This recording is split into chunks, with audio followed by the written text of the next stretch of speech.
po yung ating table. Siyempre, yung ating mga vegetables. Ito po yung ingredients, magic sarap, pangitabuo, at saka sibuyas, bawang, chicken cubes, at saka meron tayong coating bell pepper, at siyempre, nilagyan yung ating chicken. Yung chicken ko po ay puro lang mga halos yan. Ano dyan yung ating asin sa ating kamukha. Yan. Dito po yung pepper, nandito yung ating pepper. Tara na guys, samahan niyo ako mag-isa guys. Tara na guys. Nag-igisa na po tayo.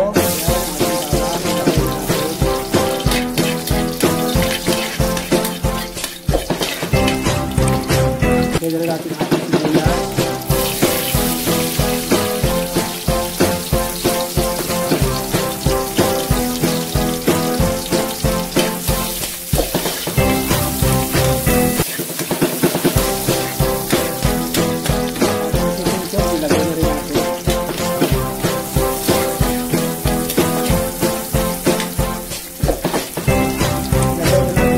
Chicken.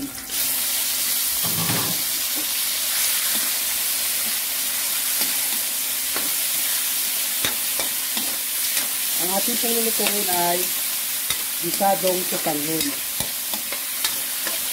Para medyo maiba naman po.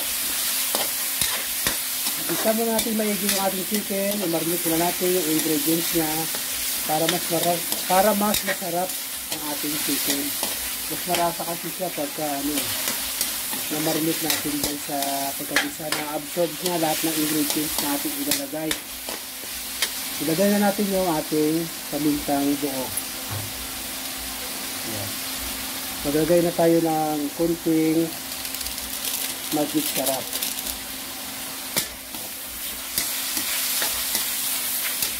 Mamaya na po tayo maglagay ng asin sa tuling panimpla para sure natin na hindi malat yung ating niluluto.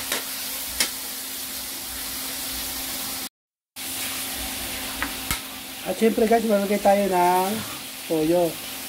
Ayan, natin na tayo ng toyo.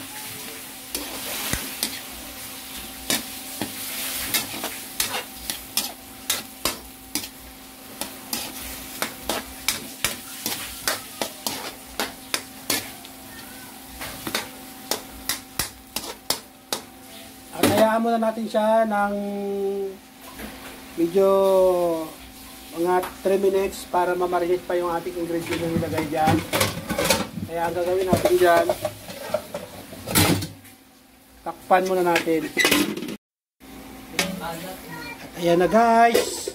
Ayan, continue natin yung pag-isa, no? Ayan. Ayan, nag-isa natin ng ayos yung ating chicken. Ilagay na natin yung ating gulay. Ayan. Mix muna natin maigi yung ating gulay dito sa ating chicken.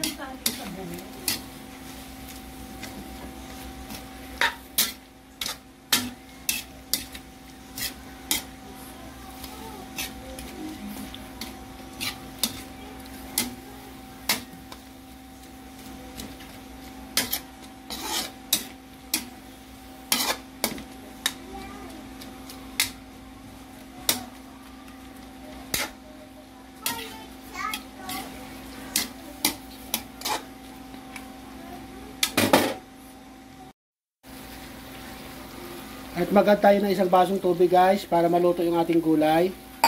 Hayaan lang muna natin siyang makuluan dyan para lumambot yung ating gulay. At ayan guys, luto na yung ating chicken at saka yung gulay, no? Ahunin natin. Sa bowl na lang ating ititira. Ngayon, ililipat ko muna siya sa ibang lagayan. Katulad din to guys yung pagluto natin ng pansit or bihon. Ganun din ang style. Wala namang kaibahan. Ang kaibahan lang ginamit natin noodles ay sutanghon. Yun lang po yung naiba.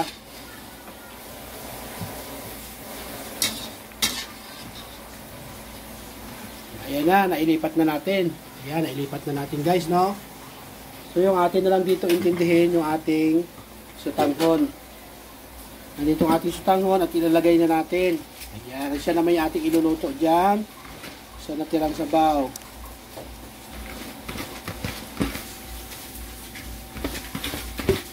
Ito guys, utangon, gisado. Kaya may sabaw-sabaw ito guys, konti. Konti lang naman. Ayan, i-mix na natin. Yan kung sa tingin nyo guys, yan, pwede na tayo magtimpla dyan, pwede tayo magdagdag ng asin.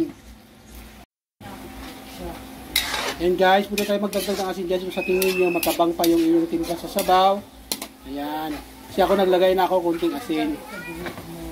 Kaya tama na yun sa akin. Ilagay ko na yung aking bell pepper. Ilagay ko na. Alam mo bell pepper na ano yan eh. Pampabango lang yan. Pampabango lang yan.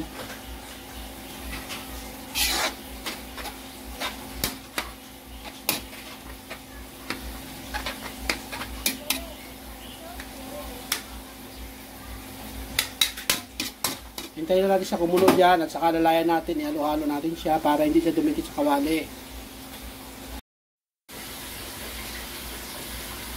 At ayan guys, luto na yung ating gisadong sutangon. Ayan, ilagay ko na yung gulay guys.